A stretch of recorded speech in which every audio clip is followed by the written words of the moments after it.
Fala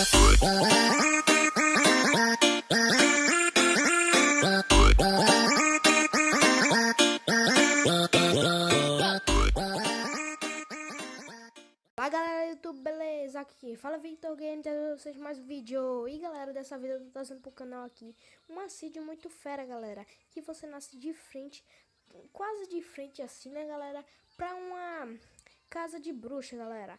Aí vocês vão estar indo aqui, vão estar colocando assim, galera. Pera aí. Vão estar colocando menos. Pera aí, deixa eu ver como é que menos 13 07 50 50, né? 69 45, galera. Pronto. Vou estar colocando aqui no criativo para mostrar para vocês. Você vai nascer de frente para uma moitinha aqui, galera. Mas eu vou estar voando aqui para mostrar para vocês a casa da bruxa que já nasce aqui, ó. Pera aí. Tá um pouquinho difícil aqui de controlar. Pera aí, ali galera, a casa da bruxa ali. E eu acho que não tem bruxa aqui não. Pera aí. Tá aqui galera, a casa da bruxa aqui, né? Tá a casa da bruxa aqui. Tem um caldeirão aqui que tá com tinta, né? Pera aí galera, deixa eu ativar essa sensibilidade aqui. Tá... Pera aí... Tá, deixa pra lá. Vou botar no survival aqui, galera. Não spawnou nenhuma bruxa por aqui. Eu vou dar um corte e eu botar no survival. Bom, galera, voltei aqui. Tô no survival. Pera aí que eu esqueci de colocar a música.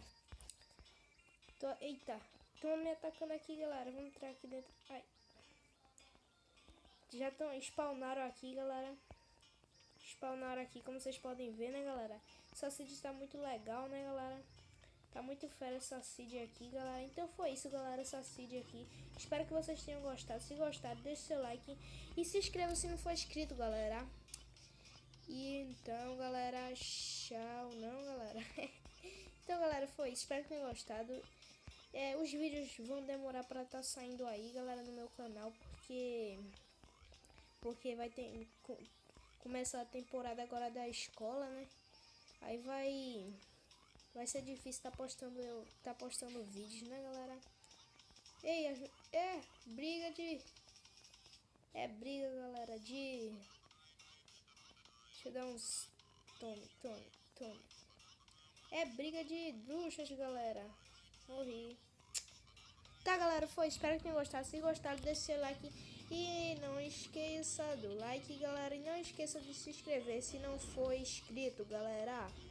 Então, galera, foi isso dessa seed aqui. Espero que tenham gostado. Se gostaram, deixe seu like, galera. Então, foi isso. Tchau. Tchau, galera.